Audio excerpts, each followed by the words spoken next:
ഹരേ ഹരേ ഹരേ രാമ രാമ രാമ ഹരേ ഹരേ ഹരേ കൃഷ്ണ കൃഷ്ണ കൃഷ്ണ ഹരേ ഹരേ ഹരേ രാമ രാമ രാമ ഹരേ ഹരേ ഹരേ കൃഷ്ണ കൃഷ്ണ കൃഷ്ണ കൃഷ്ണ ഹരേ ഹരേ ഹരേ രാമ രാമ ഹരേ ഹരേ ഹരേ കൃഷ്ണ കൃഷ്ണ കൃഷ്ണ ഹരേ ഹരേ ഹരേ രാമ രാമ ഹരേ ഹരേ ഹരേ കൃഷ്ണ കൃഷ്ണ കൃഷ്ണ ഹരേ ഹരേ ഹരേ രാമ രാമ ഹരേ ഹരേ ഹരേ കൃഷ്ണ കൃഷ്ണ ഹരേ കൃഷ്ണ ഓം നമോ ഭഗവതേ വാസുദേവായ ഓം നമോ ഭഗവതേ വാസുദേവായ ഓം നമോ ഭഗവതേ വാസുദേവായ ഓം അജ്ഞാനതിമിരാന്തസ്യ ജ്ഞാനാഞ്ജനാശലാകയ ചക്ഷുരുന്മീലിതം യേന തസ്മൈ ശ്രീഗുരവേ നമഃ. നമോ വിഷ്ണുപാദായ കൃഷ്ണപ്രേഷ്ഠായ ഭൂതലേ ശ്രീമതേ ഭക്തിവേദാന്ത സ്വാമിനിതി നാമിനേ.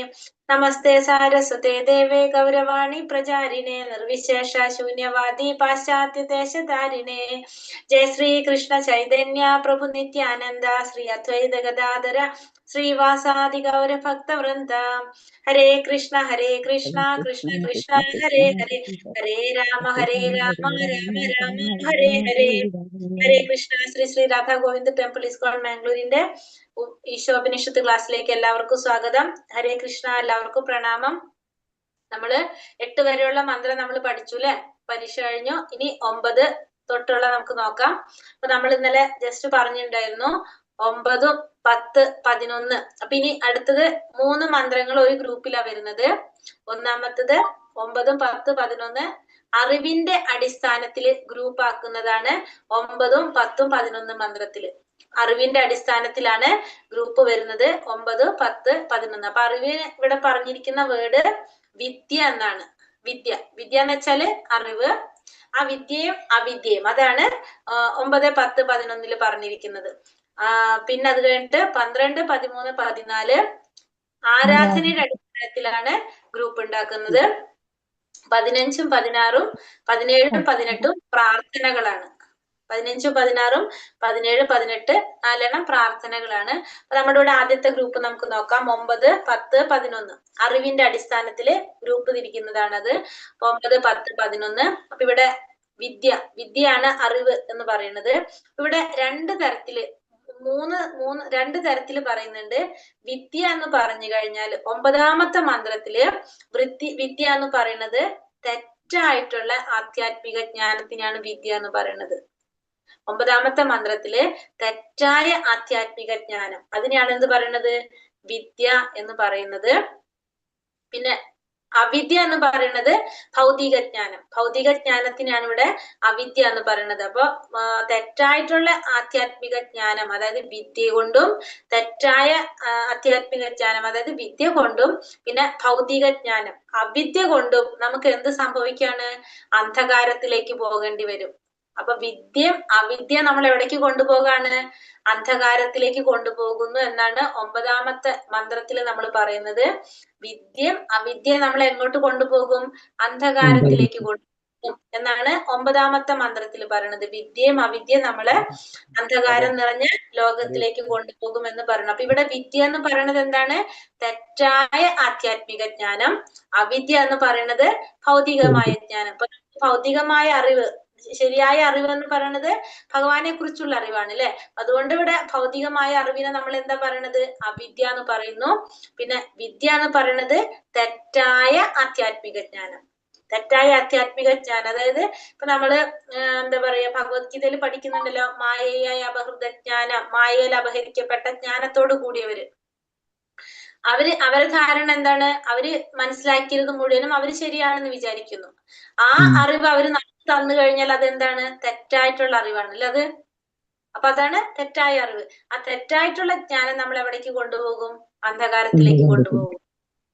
ഭൗതികമായ അറിവ് നമ്മൾ എവിടേക്ക് കൊണ്ടുപോകും? അന്ധകാരത്തിലേക്ക് കൊണ്ടുപോകും അല്ലെ? അപ്പൊ ഈ വിദ്യയും അവിദ്യയും നമ്മൾ എവിടേക്ക് കൊണ്ടുപോകും? അന്ധകാരത്തിലേക്ക് കൊണ്ടുപോകും എന്നുള്ളതാണ് ഇപ്പൊ നമ്മള് ഈ 9ാമത്തെ മന്ത്രത്തില് നമ്മൾ പഠിക്കുന്നത്. നമുക്ക് നോക്കാം, ശ്ലോകത്തിൽ പറഞ്ഞു വരുമ്പോ ഒന്നും കൂടി മനസ്സിലാക്കാം.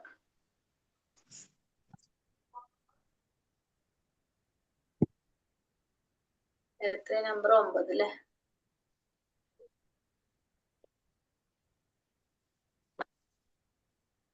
ഹരേ കൃഷ്ണ. ഓം നമോ ഭഗവതേ വാസുദേവായ.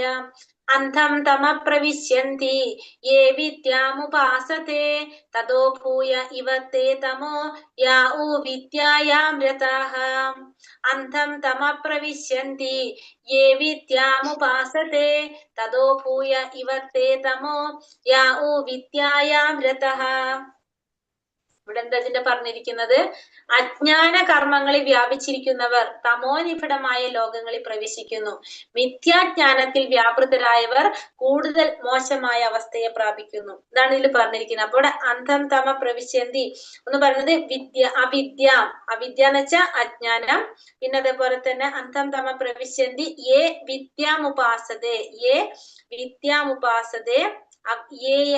വിദ്യാമുപാസതേ പിന്നെന്താണ് വിദ്യായാം രതഃ എന്ന് പറയണം. അപ്പൊ രണ്ട് വേർഡ് വിദ്യയും അവിദ്യയും അതാണ് പറഞ്ഞിരിക്കുന്നത്. ഒന്ന് അവിദ്യ, രണ്ട് വിദ്യ. അപ്പൊ ഇവിടെ അജ്ഞാന കർമ്മങ്ങൾ എന്ന് പറയുന്നത് എന്താണ്? അജ്ഞാന കർമ്മങ്ങൾ എന്ന് പറഞ്ഞാല്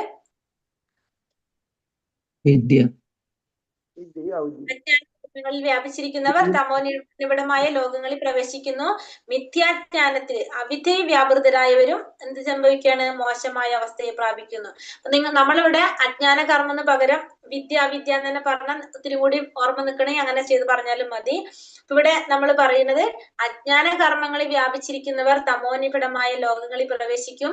മിഥ്യാജ്ഞാനം വെച്ചിട്ടുണ്ടെങ്കിൽ തെറ്റായ അറിവ്, അതായത് ഭൗതികമായ അറിവ് വ്യാപൃതരായവരും കൂടുതൽ മോശമായ അവസ്ഥയിൽ വിദ്യ തെറ്റായ അറിവ് വ്യാപൃതരായവരും എന്താണ്? കൂടുതൽ മോശമായ അവസ്ഥയെ പ്രാപിക്കും. അപ്പൊ രണ്ടു തരത്തിലുള്ളവരും അജ്ഞാന കർമ്മങ്ങളിൽ വ്യാപിച്ചിരിക്കുന്നവരും വിദ്യാജ്ഞാനത്തിൽ ഇവിടെ നമ്മൾ പറഞ്ഞു രണ്ടും അല്ലെ.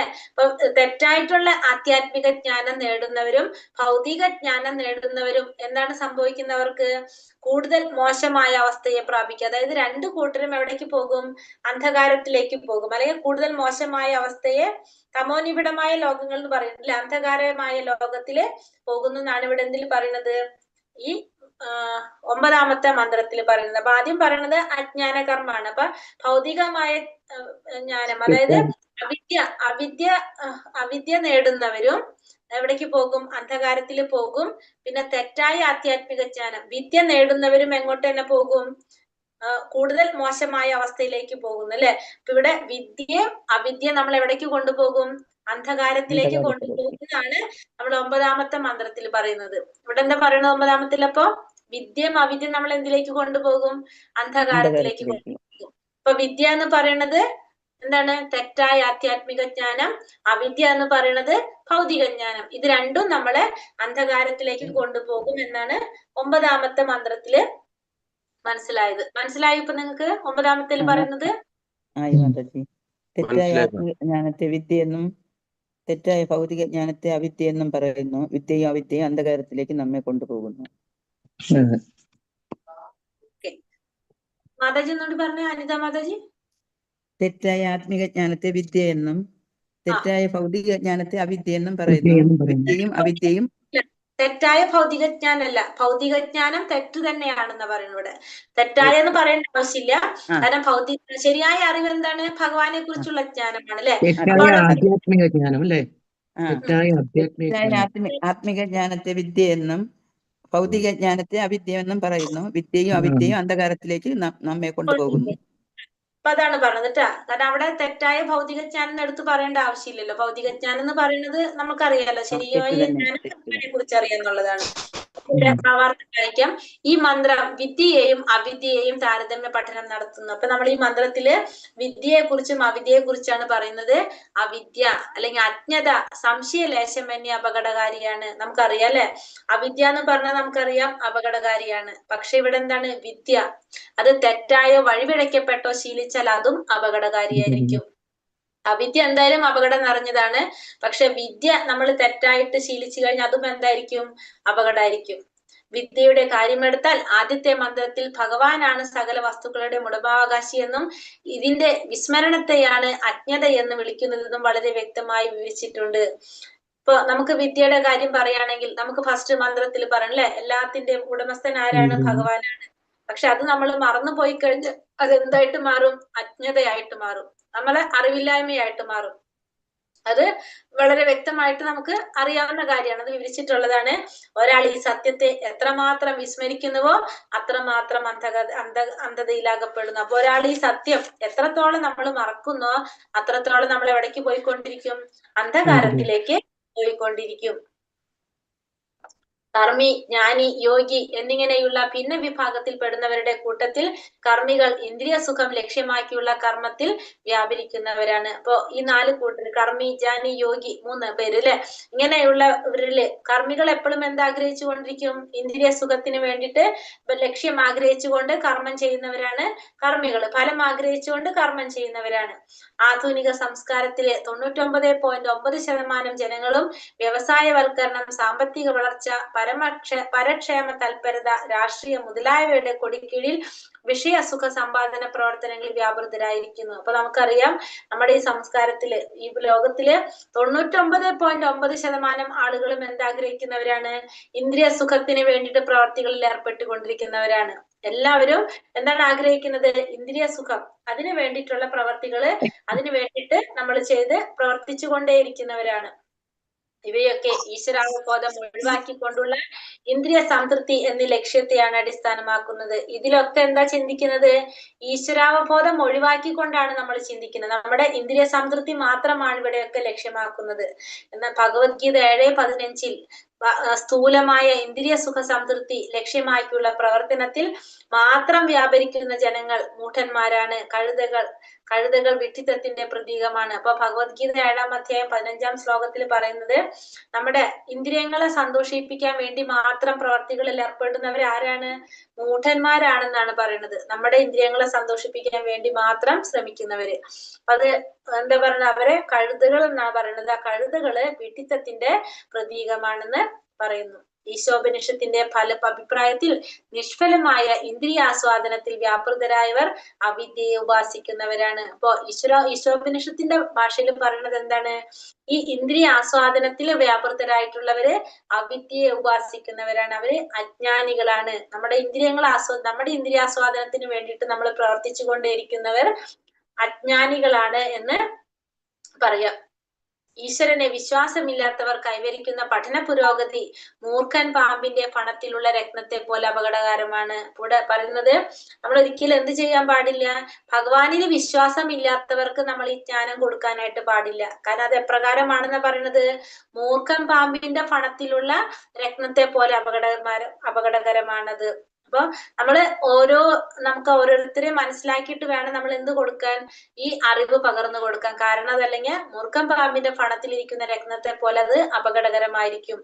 ഹരിഭക്തി സുഖോദയത്തിൽ ഈശ്വര നിഷേധികളായ ജനങ്ങളുടെ വിദ്യാഭ്യാസപരമായ വളർച്ചയെ ജഡശരീരത്തിന്റെ അലങ്കാരത്തോട് ഉപമിച്ചിരിക്കുന്നു. അപ്പൊ ഹരിഭക്തി സുഖോദയത്തിൽ എന്തിനോടാണ് ഉപമിച്ചിരിക്കുന്നത്? ഇത്തരം ഈശ്വര നിഷേധികളായിട്ടുള്ളവരുടെ വിദ്യാഭ്യാസത്തെ ജഡശരീരത്തിന്റെ അലങ്കാരത്തോടാണ് ഉപമിച്ചിരിക്കുന്നത്. ആധുനിക സംസ്കാരം ഭൗതിക ജീവിതത്തിന്റെ നിരന്തരമായ ക്ലേശങ്ങൾ മൂടിവെക്കാനുള്ള താൽക്കാലികമായ ഒരു ഉപായം മാത്രമാണ്. ഇത്തരം പ്രവർത്തികൾ ഇന്ദ്രിയ സുഖത്തിനായി ലക്ഷ്യമിടുന്നവയാണ്. എന്നാൽ ഇന്ദ്രിയങ്ങൾക്ക് മുകളിൽ മനസ്സും, മനസ്സിന് മുകളിൽ ബുദ്ധിക്ക് മുകളിൽ ആത്മാവും സ്ഥിതമാണ്. ആധുനിക സംസ്കാരം എങ്ങനെയാണ്? ഭൗതിക ജീവിതത്തിന്റെ നിരന്തരമായ ക്ലേശങ്ങളെ മൂടിവെക്കാനുള്ള താൽക്കാലികമായിട്ടുള്ള ഒരു ഉപായം മാത്രമാണ് ആധുനിക സംസ്കാരത്തിൽ പറയുന്നത്. ഇത്തരം പ്രവർത്തികൾ ഇന്ദ്രിയ സുഖത്തിനായിട്ട് എല്ലാം നമ്മൾ എന്തിനാ ലക്ഷ്യമാക്കുന്നത്? ഇന്ദ്രിയ സുഖങ്ങളാണ് പ്രധാന ലക്ഷ്യം. എന്നാൽ ഇന്ദ്രിയങ്ങൾക്ക് മുകളിൽ മനസ്സിന് മുകളിൽ ബുദ്ധിക്ക് മുകളിൽ ആത്മാവ് സ്ഥിതനാണ്. പക്ഷെ നമ്മുടെ എപ്പോഴും ലക്ഷ്യം എന്താണ്? എപ്പോഴും നമ്മൾ ചിന്തിക്കുന്നത് ഇന്ദ്രിയ സംതൃപ്തി മാത്രമാണ് ലക്ഷ്യമാക്കുന്നത്. വിദ്യാഭ്യാസത്തിന്റെ യഥാർത്ഥ ലക്ഷ്യം ആത്മജ്ഞാനം നേടുക എന്നതായിരിക്കണം. അപ്പൊ നമ്മൾ ആത്മജ്ഞാനം ആത്മസാക്ഷാത്കാരം നേടാന്നുള്ളതാണ് നമ്മുടെ വിദ്യാഭ്യാസത്തിന്റെ യഥാർത്ഥ ലക്ഷ്യം. ആത്മസാക്ഷാത്കാരത്തിലേക്ക് നയിക്കാത്ത തരത്തിലുള്ള വിദ്യാഭ്യാസത്തെ അവിദ്യ അല്ലെങ്കിൽ അജ്ഞതയായിട്ടാണ് കരുതേണ്ടത്. അപ്പൊ നമുക്ക് ആ ആത്മസാക്ഷാത്കാരത്തിലേക്ക് നയിക്കാത്ത വിദ്യാഭ്യാസം നമുക്ക് എന്താണത്? അവിദ്യയാണ്, അതല്ലെങ്കിൽ അജ്ഞതയാണെന്ന് നമ്മൾ മനസ്സിലാക്കണം. അതായത് ഭഗവാനെ കുറിച്ച് അറിയാത്ത ആ ഒരു ജ്ഞാനം, തെറ്റായ പ്രാപഞ്ചിക വിദ്യാദാതാക്കളെ തെറ്റായ പ്രാപഞ്ചിക വിദ്യാദാതാക്കളെ വേദാവാതാരത എന്നും മായയെ അപഹൃതജ്ഞാന എന്നും ആണ് ഭഗവത്ഗീതയിൽ നാമകരണം ചെയ്തിരിക്കുന്നത്. ഇപ്പൊ വേദാവാരതരായ ജനങ്ങൾ വൈദിക സാഹിത്യത്തിൽ പ്രാവീണ്യമുള്ളവരെ പോലെ സ്വയം ഭാവിക്കുന്നു. പക്ഷെ നിർഭാഗ്യവശാൽ അവർ വേദലക്ഷ്യങ്ങളിൽ നിന്ന് വ്യതിചരിച്ചവരാണ്. ഇപ്പൊ ഇവരെയാണ് വേദാവാതാരത അല്ലെങ്കിൽ മായയെ അപഹൃതജ്ഞാന എന്ന് ഭഗവത്ഗീതയിൽ പറയുന്നത്. ഇവര് എന്താ ചെയ്യുന്നത്? വേദാവാദരതരായ ജനങ്ങള് വൈദിക സാഹിത്യത്തിൽ പ്രാവീണ്യമുള്ളവരെ പോലെ സ്വയം ഭാവിക്കുന്നു. പക്ഷെ നിർഭാഗ്യവശാൽ അവർ വേദലക്ഷ്യങ്ങളിൽ നിന്നും വ്യതിചരിച്ചവരാണ്. അപ്പൊ ഇവർക്ക് ശരിക്കും എന്തില്ല? വേദജ്ഞാനമില്ല. പക്ഷെ അവർ സ്വയം ഭാവിക്കുകയാണ് ഞങ്ങള് ജ്ഞാനികളാണെന്ന്. അപ്പൊ അങ്ങനെയുള്ളവരിൽ നിന്നും നമ്മള് പ്രാവീണ്യമുള്ളവരെ പോലെ സ്വയം അവർ ഭാവിക്കുന്നു. പക്ഷെ ഇവര് അതിൽ നിന്നും വ്യതിചരിച്ചവരുകളാണ്. ഇവരിൽ നിന്ന് നമ്മൾ ജ്ഞാനം നേടിക്കഴിഞ്ഞാലാണ് അത് എന്തായി മാറുന്നത്? അവിദ്യയായിട്ട് മാറുന്നത്. ഭഗവത്ഗീത 15:5 വേദലക്ഷ്യം പരമപുരുഷനെ അറിയുക എന്നതാണ്. നമുക്കറിയാലേ, സർവസ്യ ചാഹം ഹൃദി സന്നിവിഷ്ടോ അല്ലെ, മത്താ സ്മൃതി ജ്ഞാനം അപോഹനം ച വേദൈശ്ച അഹമേവ. എന്താണ് ശ്ലോകം? ഓർമ്മയുണ്ടോ ആർക്കെങ്കിലും? വേദ്യേ സഹമേവ വേദ്യ വേദാന്തകൃ വേദവിദ്യേഹ ചാഹം. അതെ, ഹരികൃഷ്ണ ഹരികൃഷ്ണ മാതാജി. അപ്പൊ അതിലെന്താ പറഞ്ഞത്? എല്ലാ വേദങ്ങളുടെ ലക്ഷ്യം എന്താണ്? ഭഗവാനെ അറിയുക എന്നതാണ് ലക്ഷ്യം. എന്നാൽ വേദാവാദാരതരായ വ്യക്തികൾ പരമപുരുഷ സാക്ഷാത്കാരത്തിൽ തീരെ തൽപരരല്ല. അവർ സ്വർഗപ്രാപ്തി മുതലായ ഫലപ്രദമായ കർമ്മങ്ങളാൽ ആകൃഷ്ടരാണ്. ഇപ്പൊ വേദങ്ങളുടെ ലക്ഷ്യം ഭഗവാനെ അറിയുക എന്നുള്ളതാണ്. പക്ഷെ ഈ വേദാവാദരതരായിട്ടുള്ള വ്യക്തികള്, അതായത് മായയാൽ അപഹൃതജ്ഞാനം അല്ലെ, അത്തരത്തിലുള്ള വ്യക്തികള് ആ ഭഗവാന്റെ സാക്ഷാത്കാരത്തിലല്ല അവര് താല്പര്യമുള്ളത്. അവർക്ക് എന്താണ്? സ്വർഗപ്രാപ്തി മുതലായ പുണ്യപാരമായിട്ടുള്ള ലോകങ്ങളിലേക്കൊക്കെ പോകാനായിട്ടാണ് അവര് ആഗ്രഹിക്കുന്നത്. അതിലാണ് അവര് ആകൃഷ്ടരായിട്ടുള്ളത്. അപ്പൊ അങ്ങനെയുള്ളവര് എന്താണ്? നമ്മളെ ലക്ഷ്യം മാറ്റിവിടും അല്ലെ. നമ്മള് ലക്ഷ്യം എന്താണ്? സാക്ഷാത്കാരം നേടാന്നുള്ളതാണ്. പക്ഷെ അവരുടെ ലക്ഷ്യം എവിടെയാണ്? പുണ്യലോകങ്ങളിലേക്കാണ്. അപ്പൊ ഓട്ടോമാറ്റിക്കലി നമ്മളെ ഡൈവേർട്ട് ചെയ്ത് വിടും. വിസ്മൃതിയാണ്ട ജീവനെ പരമപുരുഷനുമായുള്ള ബന്ധം വീണ്ടെടുക്കുക എന്ന വേദങ്ങളുടെ യഥാർത്ഥ ലക്ഷ്യം സാക്ഷാത്കരിക്കുന്നതിന് പകരം ഇന്ദ്രിയ സംതൃപ്തിക്കായിട്ടുള്ള സ്വർഗീയമായ ആനന്ദപ്രാപ്തി പോലുള്ള കാര്യങ്ങളാണ് വൈദിക വിജ്ഞാനത്തിന്റെ ലക്ഷ്യമെന്ന് വേദാവാദരതർ എന്ന കൂട്ടർ പറയുന്നു. അപ്പൊ ഇവര് നമ്മുടെ മെയിൻ ആയിട്ടുള്ള ലക്ഷ്യം മാറ്റാണ് ചെയ്യുന്നത്. അവരെന്ത് ചെയ്യാണ്? സാക്ഷാത്കാരത്തിന് പകരം ഇന്ദ്രിയ സംതൃപ്തിക്കായിട്ടുള്ള സ്വർഗീയ ആനന്ദപ്രാപ്തി പോലുള്ള കാര്യങ്ങളിലേക്കാണെന്ന് ഇവര് പറയാൻ. അപ്പൊ അത്തരത്തില് ലക്ഷ്യം മാറ്റുന്നതാണ് അല്ലെ. അങ്ങനെയുള്ളവരെയാണ് ആര് എന്ത് പറയുന്നത്? വേദാവാദരതർ എന്ന് പറയുന്നത്. വൈദിക തത്വങ്ങൾ ദുർവ്യാഖ്യാനം ചെയ്ത് അത്തരക്കാർ ജനങ്ങളെ തെറ്റിദ്ധരിപ്പിക്കുന്നു. വേദാവാദരതന്മാർ വേദങ്ങൾക്ക് സ്വന്തമായ വ്യാഖ്യാനം നൽകുന്നു. അപ്പൊ ഈ വേദാവാദരതന്മാരെന്ന് പറയുന്നതാണ് വേദങ്ങൾക്ക് സ്വന്തമായിട്ട് വ്യാഖ്യാനം നൽകുക, മറ്റുള്ളവരെ തെറ്റിദ്ധരിപ്പിക്കുക. അവര് എന്താണ്? അവര് നേടിയ ജ്ഞാനം ശരിയായ ജ്ഞാനമാണെന്ന് ചിന്തിക്കുക. അതാണ് വേദാവാദരതർ എന്ന് പറയുന്നത്. അപ്പൊ അവര് ജനങ്ങളെ തെറ്റിദ്ധരിപ്പിക്കുകയാണ് ചെയ്യുന്നത്. അവരുടെ ഇടയിൽ നിന്ന് തന്നെ തത്വദീക്ഷയില്ലാത്ത ചിലരെ ഉയർത്തിക്കാണിച്ച് വൈദിക വിജ്ഞാനത്തിന്റെ നേതൃനിരയിലുള്ള വ്യാഖ്യാതാക്കളായി കെട്ടിച്ചമച്ചു കാട്ടുന്നു. മാത്രമല്ല അവരെന്ത് ചെയ്യും? അവരുടെ ഇടയിൽ തന്നെ അവര് ഒരു റോൾ മോഡലൊക്കെ ആയിട്ട് ഒരാളെ കാണിക്കും. എന്താണ്? മറ്റുള്ളവർക്ക് വിശ്വാസം ഉണ്ടാക്കാൻ വേണ്ടിയിട്ട് അങ്ങനെ കെട്ടിച്ചമച്ച് അവര് കാണിക്കും. വൈദിക സാഹിത്യം അനന്യ സാധാരണമായ ഗ്രന്ഥങ്ങളുടെ ശേഖരമാണെന്നും ഗുരുശിഷ്യ പരമ്പരയിൽ കൂടിയല്ലാതെ അവ മനസ്സിലാക്കാൻ സാധ്യമല്ലെന്നും അവർക്കറിയില്ല. പക്ഷെ വേദശാസ്ത്രങ്ങളൊക്കെ എങ്ങനെയാണ്? അനന്യ സാധാരണമായ ഗ്രന്ഥങ്ങളുടെ ഒരു ശേഖരമാണ്. മാത്രമല്ല ആ ഗുരുശിഷ്യ പരമ്പരയിലൂടെ മാത്രമേ ഇതൊക്കെ മനസ്സിലാക്കാൻ സാധിക്കുള്ളൂ എന്നും ആർക്കറിയുന്നില്ല? അവർക്ക് അറിയുന്നില്ല. വേദങ്ങളുടെ അതീന്ദ്രിയ സന്ദേശം ഗ്രഹിക്കുവാനായി ഒരാൾ വിശ്വാസിനായ ഒരു ആത്മീയ ആചാര്യനെ സമീപിക്കേണ്ടതാണ്. മായയെ അപഹൃതജ്ഞാനത്തിൽ പെടുന്ന ജനങ്ങൾ സ്വയം നിർമ്മിത ഈശ്വരന്മാരാണ്. അത്തരക്കാർ തങ്ങൾ സ്വയം ഈശ്വരനാണെന്ന് കരുതുകയും മറ്റാരെയും ആരാധിക്കേണ്ടതില്ലെന്ന് ധരിക്കുകയും ചെയ്യുന്നു. അപ്പൊ വേദങ്ങളുടെ സന്ദേശം ഗ്രഹിക്കാനായിട്ട് ഒരു ആത്മീയ ആചാര്യനെ സമീപിക്കേണ്ടതാണ്. അല്ലാതെ നമുക്ക് എന്ത് നേടാൻ സാധിക്കില്ല? ആ ഒരു അറിവ് നേടാനായിട്ട് നമുക്ക് സാധിക്കില്ല. ഇനി ഇവര് എന്താണ് ചിന്തിക്കുന്നത്? മായാപഹൃതജ്ഞാനത്തിൽ പെടുന്ന ജനങ്ങള് സ്വയം ഈശ്വര നിർമ്മിതങ്ങൾ, അവര് സ്വയം വിചാരിക്കുകയാണെന്ത്?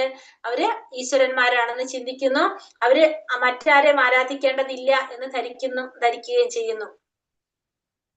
വിഡ്ഢികൾ ഈശ്വരന്റെ തന്നെ ബഹിരംഗ ശക്തിയായ മായയിൽ അവിടെ നിന്ന് കുടുങ്ങിപ്പെടാൻ സാധ്യതയില്ലെന്ന് ചിന്തിക്കുന്നില്ല. ഈശ്വരനെ കൊടുക്കണമെങ്കിൽ മായ അദ്ദേഹത്തെക്കാൾ ശക്തരായിരിക്കണം. അപ്പൊ വിഡ്ഢികളായിട്ടുള്ള ഇവര് ഭഗവാന്റെ തന്നെ ബഹിരംഗ ശക്തിയായ മായയിൽ കുടുങ്ങിപ്പെടാൻ സാധ്യത ഇല്ലെന്ന് അവര് ചിന്തിക്കുന്നില്ല. ഭഗവാനെ കൊടുക്കാനായിട്ട് ഭഗവാനെ കൊടുക്കണമെങ്കിൽ മായ എന്തായിരിക്കണം? ഭഗവാനേക്കാൾ ശക്തനായിരിക്കണം. പക്ഷെ ഇവരെന്താണ്? വിഡ്ഢികള് ഈശ്വരന്റെ തന്നെ ബഹിരംഗ ശക്തിയായ മായയിൽ അവിടെ നിന്ന് കുടുങ്ങിപ്പെടാൻ സാധ്യതയില്ലെന്ന് ചിന്തിക്കുന്നില്ല. അപ്പൊ ഭഗവാൻ ഒരിക്കലും മായയ്ക്ക് വശംവദനാകുന്നില്ല അല്ലെ. കാരണം മായ ഭഗവാനേക്കാൾ ശക്തിയുള്ളതല്ല, ഭഗവാന്റെ അധീനതയിൽ വരുന്നതാണ് മായ. പക്ഷെ ഇവര് ധരിക്കുന്നതാണ്, ഇവരുടെ ജ്ഞാനം ഇല്ലാത്തത് കൊണ്ട് അവര് ഭഗവാനെ ഒരു സാധാരണ രീതിയിലാണ് ഭഗവാനെ കാണുന്നത്. കാരണം അവര് സ്വയം ഭഗവാനായിട്ടാണ് അവർ ചിന്തിക്കുന്നത്. ഇത്തരക്കാർ ഈശ്വരൻ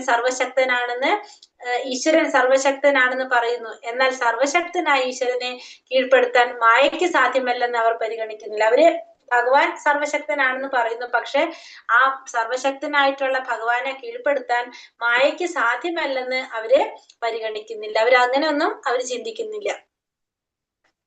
ഹരേ കൃഷ്ണ കൃഷ്ണ കൃഷ്ണ ഹരേ ഹരേ, ഹരേ രാമ രാമ രാമ ഹരേ ഹരേ, ഹരേ കൃഷ്ണ. അപ്പൊ ഇതില് നമ്മള് ഇപ്പൊ എന്താ കണ്ടത്? 9ാമത്തെ മന്ത്രത്തില് എന്താ പറഞ്ഞത്? ഇതില് 9ാമത്തെ മന്ത്രം എന്ന് പറയുമ്പോ എന്താ ശരിക്കും എഴുതേണ്ടത്? 3 പോയിന്റ്. 9ാമത്തെ മന്ത്രത്തില് 2 പോയിന്റ് പറഞ്ഞുള്ളൂ. വിദ്യയും അവിദ്യയും. നമ്മളെ വിദ്യ എന്ന് പറഞ്ഞാല് തെറ്റായ ആധ്യാത്മിക ജ്ഞാനം, അവിദ്യ എന്ന് പറഞ്ഞാല് ഭൗതിക ജ്ഞാനം. ഇത് രണ്ടും നമ്മളെ അന്ധകാരത്തിലേക്ക് കൊണ്ടുപോകുന്നു.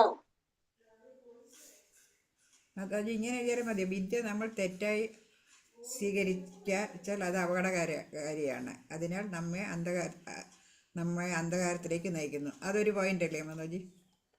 അങ്ങനെ എഴുതി കഴിഞ്ഞാൽ അവിദ്യ തെറ്റായ ആധ്യാത്മിക ജ്ഞാനം, അവിദ്യ എന്ന് പറഞ്ഞ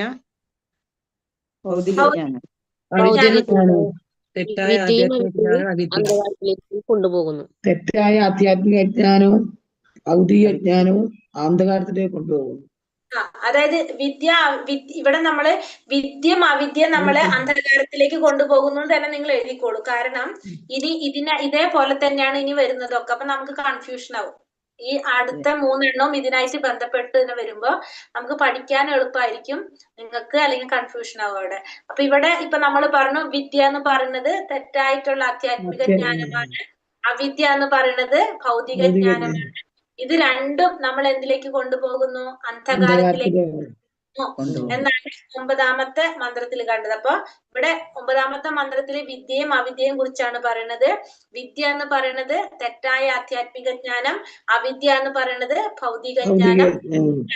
നമ്മളെ അന്ധകാരത്തിലേക്ക് കൊണ്ടുപോകുന്നു എന്നാണ് 9ാമത്തെ മന്ത്രത്തിൽ പറയുന്നത്.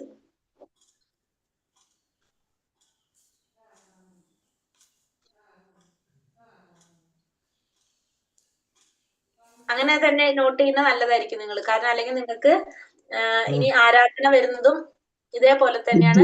അടുത്ത മന്ത്രത്തിൽ പറയുമ്പോൾ കൺഫ്യൂഷൻ. ക്വസ്റ്റ്യൻ കുറെ ഉണ്ട് ഇതില്. ക്വസ്റ്റ്യൻ കുറെ ഉണ്ടല്ലോ. 9 ക്വസ്റ്റ്യൻ. അപ്പൊ ഒരെണ്ണം എടുക്കാനുള്ള സമയം ഉണ്ടാവും ഇനി? എടുത്തിട്ട് പിന്നെ ക്വസ്റ്റ്യൻ നോക്കിയാൽ മതിയോ? ഓക്കെ, അപ്പൊ നമുക്ക് അടുത്തത് എടുക്കാം, എന്നിട്ട് ക്വസ്റ്റ്യൻ നോക്കാം. അപ്പൊ അടുത്തത് ഇപ്പൊ നമ്മൾ ഇവിടെ എന്താ പറഞ്ഞത്? വിദ്യ അവിദ്യ പറഞ്ഞു.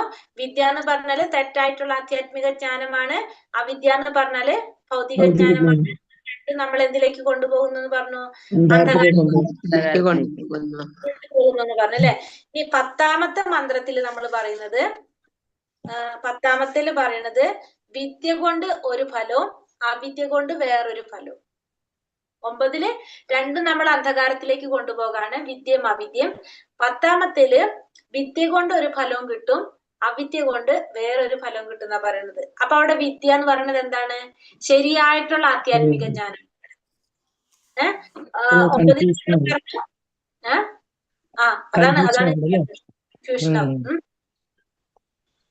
അതുകൊണ്ട് ഞാൻ അങ്ങനെ തന്നെ എഴുതി പറഞ്ഞത്. ഇവിടെ 10ാമത്തേല് പറഞ്ഞത്, 9ാമത്തേല് വിദ്യ എന്ന് പറഞ്ഞാൽ നമ്മൾ പറഞ്ഞു തെറ്റായിട്ടുള്ള അറിവാണ് അല്ലെ നമുക്ക് കിട്ടുന്നത്. 10ല് നമ്മള് വിദ്യ എന്ന് പറയുന്നത് ശരിയായ ജ്ഞാനം, ശരിയായ ആധ്യാത്മിക ജ്ഞാനം ആണ് 10 പറയുന്ന വിദ്യ. പിന്നെ ഭൗതികജ്ഞാനം തന്നെ. അപ്പൊ നമ്മളെ രണ്ടിടത്തേക്ക് കൊണ്ടുപോകും അല്ലെ. കാരണം ശരിയായ ജ്ഞാനം നേടുമ്പോ നമ്മൾ എവിടേക്ക് പോകും? ഭഗവാന്റെ അടുത്തേക്ക് പോകും. ഭൗതികജ്ഞാനം നേടുമ്പോ ഭൗതിക ലോകത്ത് നിൽക്കും. അപ്പൊ നമുക്ക് എന്താണ്? രണ്ട് ഫലമാണ് അവിടെ തരുന്നത് അല്ലേ? ഇത് 2 ഫലങ്ങൾ നമുക്ക് കിട്ടുന്നപ്പോ അവിടെ ഒന്ന് ആധ്യാത്മിക ശ്ലോകത്തെ കുറിച്ച് ആധ്യാത്മികമായിട്ട് അറിയാൻ സാധിക്കും, മറ്റേത് ഭൗതികമായിട്ടുള്ള. അപ്പൊ രണ്ടിനും 2 ഫലമാണ് എന്നാണ്. അപ്പൊ നമ്മള് 10ാമത്തെ മന്ത്രത്തില് എന്താണ് പറഞ്ഞത്? വിദ്യ കൊണ്ട് ഒരു ഫലവും അവിദ്യ കൊണ്ട് വേറൊരു ഫലം സിദ്ധിക്കുന്ന ആര് പറഞ്ഞിട്ടുണ്ട്? വിവേകികൾ പറഞ്ഞിട്ടുണ്ട് എന്നാ പറയുന്നത്, ധീരന്മാര് പറഞ്ഞു എന്നാ പറയുന്നത്. അപ്പൊ നമ്മുടെ 9ാമത്തെ മന്ത്രത്തിൽ നമ്മൾ കണ്ടു വിദ്യ കൊണ്ട് എന്താണ് വിദ്യ എന്ന് പറഞ്ഞാൽ ജ്ഞാനം, ജ്ഞാനം അതായത് അവിദ്യ, രണ്ടും നമ്മൾ അന്ധകാരത്തിലേക്ക് കൊണ്ടുപോകുന്നു കണ്ടു. 10ാമത്തേല് പറഞ്ഞു വിദ്യ കൊണ്ട് ഒരു ഫലവും അവിദ്യ കൊണ്ട് വേറൊരു ഫലം. അപ്പൊ അവിടെ വിദ്യ എന്ന് പറയുന്നത് ശരിയായ അറിവ്, അവിദ്യ എന്ന് പറയുന്നത് ഭൗതികജ്ഞാനം. രണ്ടിടത്തും അവിദ്യ ഭൗതികജ്ഞാനം തന്നെയാണ്, വിദ്യ ആണ് മാറുന്നത് കേട്ടോ. അപ്പൊ നമുക്ക് അത് നോക്കാം. ഇങ്ങനെ തന്നെ നോട്ട് ചെയ്താൽ നിങ്ങൾക്ക് കൺഫ്യൂഷൻ ചിലപ്പോ ഉണ്ടാവാൻ വഴിയില്ല. തെറ്റായ ആധ്യാത്മികജ്ഞാനം തന്നെ എഴുതിയാൽ മതി മാതാജി, അത് തെറ്റിപ്പോകും. അല്ല അപ്പൊ 10ന്റെ മന്ത്രത്തിന്റെ പോയിന്റ് എന്താ എഴുതേണ്ടത് ശരിക്കും? ശരിയായ ജ്ഞാനം എന്ന് പറയാ പോലെ. ശരിയായ ആത്മിക ജ്ഞാനവും അവിദ്യ ഭൗതിക ജ്ഞാനവും. അവിദ്യ കൊണ്ട് വേറൊരു ഫലവും സിദ്ധിക്കുന്നു. അതെ, വിദ്യ കൊണ്ട് ഒരു ഫലം. ആ വിദ്യ എന്ന് പറഞ്ഞാൽ അവിടെ എഴുതി വെക്കുക ശരിയായ ആധ്യാത്മിക ജ്ഞാനം. വിദ്യ കൊണ്ട് ഒരു ഫലവും അവിദ്യ കൊണ്ട് വേറൊരു ഫലവും കിട്ടും. അപ്പൊ വിദ്യ എന്ന് പറഞ്ഞതിന്റെ അവിടെ ബ്രാക്കറ്റിൽ എഴുതണം ശരിയായ ആധ്യാത്മിക ജ്ഞാനം കൊണ്ട് ഒരു ഫലം കിട്ടും, അവിദ്യ എന്ന് പറഞ്ഞാൽ ഭൗതിക ജ്ഞാനം കൊണ്ട് വേറൊരു ഫലം കിട്ടുന്നു. അന്യത് ഏവാഹുർവിദ്യയ അന്യത് ആഹൂറ വിദ്യയ ഇതി ശുശ്രുമധീരാണാം യേന തദ്വിജചക്ഷിരേ. അന്യത് ഏവാഹുർവിദ്യയ അന്യത് ആഹൂര വിദ്യയ ഇതി ശുശ്രുമധീരാണാം യേന തദ്വിജചക്ഷിരേ. ഇവിടെ എന്താ പറയണത്? ജ്ഞാന സംസ്കാരത്തിൽ നിന്ന് ഒരു ഫലം ലഭിക്കുന്നുവെന്നും, അതായത് വിദ്യയിൽ നിന്ന് ഒരു ഫലം ലഭിക്കുന്നുവെന്നും അജ്ഞതയിൽ നിന്ന് വ്യത്യസ്തമായ ഒരു ഫലമാണ് സിദ്ധിക്കുന്നതെന്നും വിവേകികൾ വ്യാഖ്യാനിച്ചിട്ടുണ്ട്. ഇവിടെ ധീരന്മാരെന്നാണ് പറയുന്നത്, വിവേകികൾ ധീരാണ എന്നാ പറയുന്നത്. ഇവിടെ നമുക്ക് വിദ്യ കൊണ്ട് ഒരു ഫലം കിട്ടുമെന്നും അവിദ്യ കൊണ്ട് വേറൊരു ഫലം കിട്ടുമെന്നും ധീരന്മാർ പറഞ്ഞിട്ടുണ്ട് എന്നാണ് 10ാമത്തെ മന്ത്രത്തിൽ പറയുന്നത്. മോനെ അത് പൊട്ടിയിരിക്കുന്നതാ, മനസ്സിലായോ? വിദ്യ കൊണ്ട് ഒരു ഫലം കിട്ടും, അവിദ്യ കൊണ്ട് വേറൊരു ഫലം കിട്ടുമെന്ന് ധീരന്മാര് പറഞ്ഞിട്ടുണ്ട് എന്നാണ് 10ാമത്തെ മന്ത്രത്തിൽ പറയുന്നത്. മനസ്സിലാവുണ്ടോ ഞാൻ പറഞ്ഞത്? 10ാമത്തേല് വിദ്യ കൊണ്ട് ഒരു ഫലം കിട്ടും, അവിദ്യ കൊണ്ട് വേറൊരു ഫലം കിട്ടും എന്നാണ് വിവേകികൾ പറഞ്ഞിരിക്കുന്നത്. അപ്പൊ ഇവിടെ വിദ്യ എന്ന് പറയുന്നത് ശരിയായ ആധ്യാത്മിക ജ്ഞാനം, അവിദ്യ എന്ന് പറയുന്നത് ഭൗതിക ജ്ഞാനം. അത് എഴുതി വെച്ചോളാം, സൈഡിൽ രണ്ടിന്റെയും ബ്രാക്കറ്റിൽ എഴുതി വെക്കുക. 10ാമത്തിൽ പറയുന്ന വിദ്യ ശരിയായ ആധ്യാത്മിക ജ്ഞാനം, അവിദ്യ എന്ന് പറയുന്നത് ഭൗതിക ജ്ഞാനം. ഇപ്പൊ ഇതിന് രണ്ടിനും എന്താണ് പറഞ്ഞത്? 2 ഫലം അല്ലെ ലഭിക്കുന്നത്. ഒന്നിന് വിദ്യ കൊണ്ട് ഒരു ഫലം കിട്ടും, അവിദ്യ കൊണ്ട് വേറൊരു ഫലം കിട്ടുമെന്ന് ധീരന്മാർ പറഞ്ഞിട്ടുണ്ട്. മനസ്സിലായത്?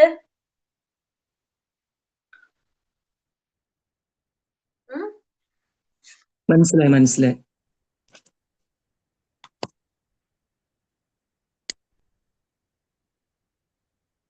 മനസ്സിലായല്ലോ അല്ലെ എല്ലാവർക്കും? 9, 10. ഹരേ കൃഷ്ണ മാതാജി, 2ാമത്തെ ഒന്നുകൂടെ പറയുവോ? മനസ്സിലായി.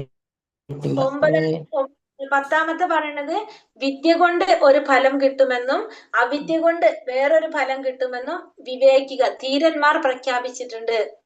വിദ്യ കൊണ്ട് ഒരു ഫലം, അവിദ്യ കൊണ്ട് വേറൊരു ഫലം എന്ന് ധീരന്മാർ പ്രഖ്യാപിച്ചിട്ടുണ്ട്.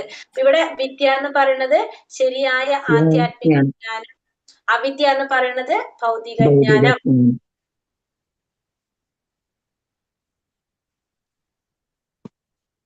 ഭാവാർത്ഥത്തിലേക്ക് പോകാം. ഇനി ഭഗവത്ഗീതയുടെ 13ാമത്തെ അധ്യായത്തിൽ ഉപദേശിക്കുന്നത് പോലെ ഒരാൾ താഴെ പറയുന്ന രീതിയിൽ ജ്ഞാനം വളർത്തിയെടുക്കണം. എങ്ങനെയാണ് ഒരു വ്യക്തി ജ്ഞാനം വളർത്തിയെടുക്കണം? ഭഗവത്ഗീതയിൽ പറഞ്ഞിരിക്കുന്ന പോയിന്റ്സ് തന്നെയാണ് അത് മുഴുവൻ പറഞ്ഞിരിക്കുന്നത്. ഞാൻ വായിച്ചു പോകാതെ.